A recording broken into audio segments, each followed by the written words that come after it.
Hello and welcome to another episode of the Southbound Sports Show. Today, we're having the show on a somber note. No intro music, nothing like that, because we were going to have a big episode planned for the NFL. And so if you follow us on social, we'll be rolling a lot of that content out tomorrow and while the draft is going on.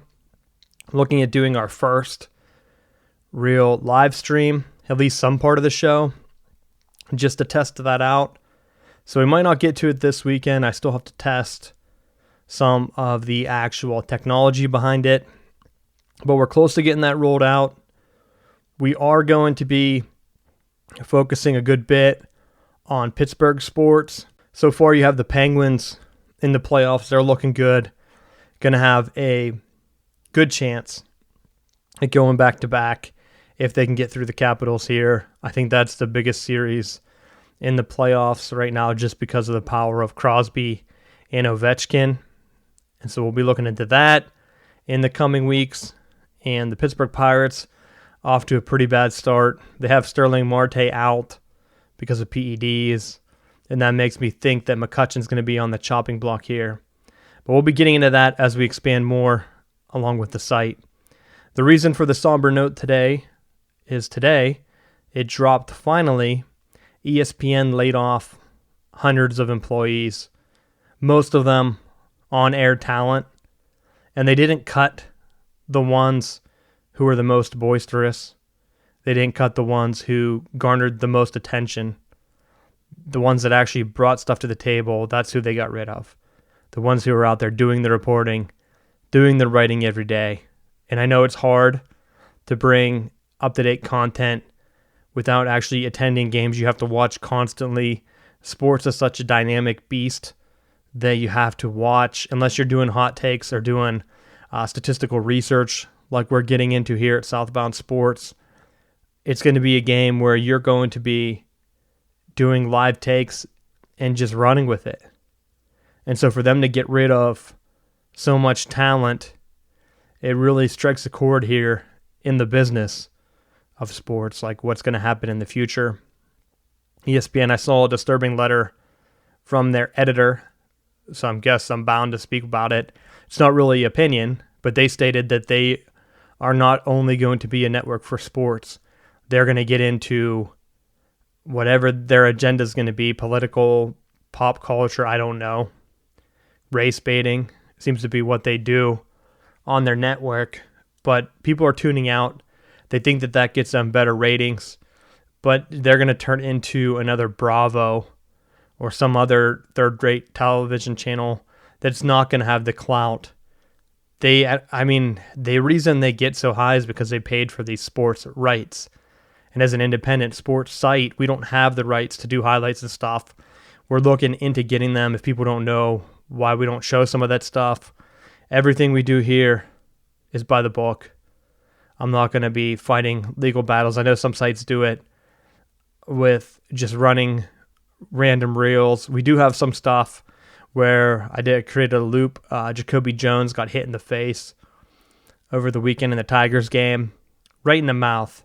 It was unbelievable as it happened. I tried to get some shots up because no one else was covering it, so I wanted that to be out there. MLB never asked me to take it down, so it is still up, even though it's basically their content, so we normally don't do that. Now, I have been in talks trying to get that, being such a small site right now, without having a ton of writers. I don't know if that's going to happen. But those are things to look forward to. And if not, we'll have to create our own content, and that's what it comes down to. Content is king. ESPN is getting rid of a lot of their content writers, so whenever they run out of content, what do you think is going to happen to their site? You can't get rid of all these writers. They're going to be relying on what it seems like to me is they got rid of a lot of their regional stuff. So here at Southbound Sports, we cover, right now, we're looking at covering a couple different cities, starting with Pittsburgh. And so if we were to break some Pittsburgh news, it looks like ESPN is just going to be contracting out whatever city sports coverage is getting. So if they need Pittsburgh coverage, they're going to look for other blogs and other reporters, maybe local TV news in Pittsburgh, to try to get their takes from. And with that, there's not really a lot going on. we're going to go ahead and get into some NFL Combine stuff, but you can look out for that because I have an idea that we're going to roll out for kind of like an annual tradition, but not too much on the podcast here. We did talk about getting into spring game coverage. I talked with Jeff to get that going, so we have one of those in the books. It's just going to have to be rolled out. We had trouble with some of our connection partway through, so it might be choppy and we might bounce around on a couple topics, but we talk baseball and we talk a little bit of football, I believe. I can't remember where we got cut off, but that's in the books, and that will be coming to you next week.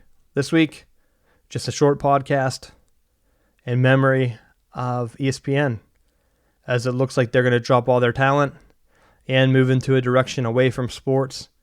They cut all of their NHL staff, except for maybe one guy, Barry Melrose. I mean, I'm sure they have other guys behind the scenes, but they cut most of their NHL talent in the middle of the playoffs.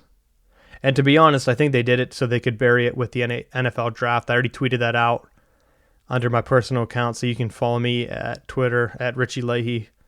I put out that they're burying it behind the NFL draft, so they know tomorrow everyone's going to be tuning in for the draft.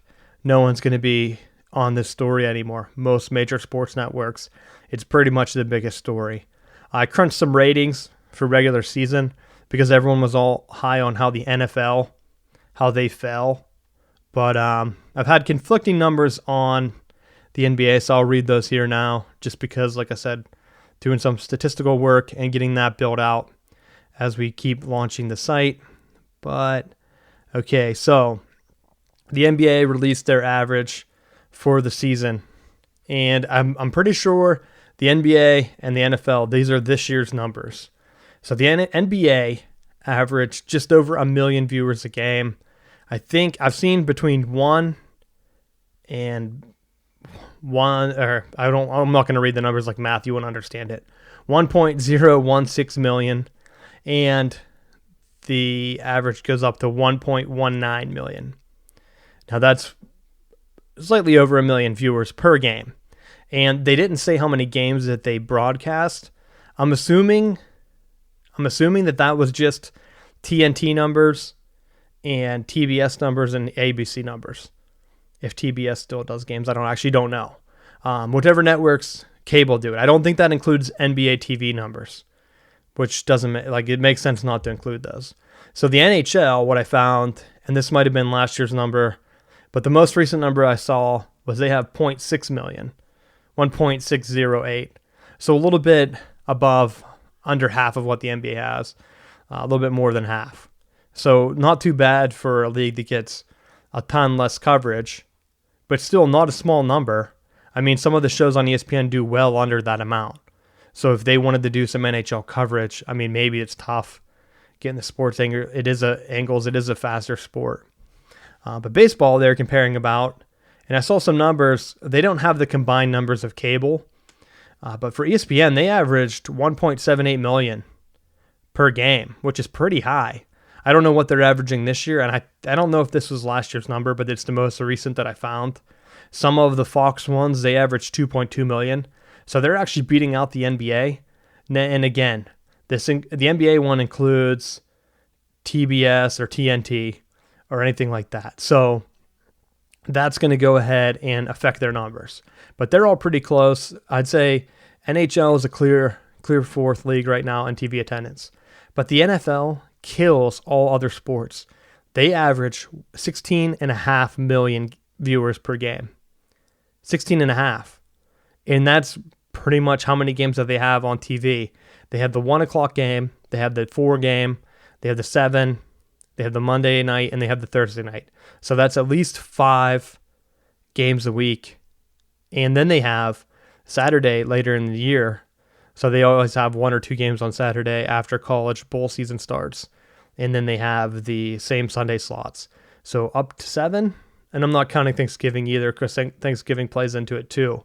But that's a crazy amount and much better than the other sports leagues. So for the ESPN to go ahead and cut a lot of talent, including some NFL guys, when that's clearly the one that drives the network, they seem to be throwing all their basket in the NBA. It just doesn't seem like it's going to work out for them. And I hope wish them the best. I hope the other reporters and fellow sportscasters land in some soft places. I know some of them do a lot of work in the business and do a lot of promotion and stuff that we try to emulate here. So that's it for this week's podcast, a somber note. And we'll catch you back next week with some baseball and some spring football talk. But thank you for listening. You've been listening to the Southbound Sports Show, and I'm your host, Richie Leahy. Don't forget to follow us on Twitter at SBound Sports and like our Facebook page at Southbound Sports. And we're on Instagram too, so follow us there. That's kind of newer. If you want to see the actual GIF that we created of the Kobe Jones injury, that's going to be on Twitter. I couldn't figure out how to work it on Instagram, but we're figuring it out. So check us out. Thanks for listening.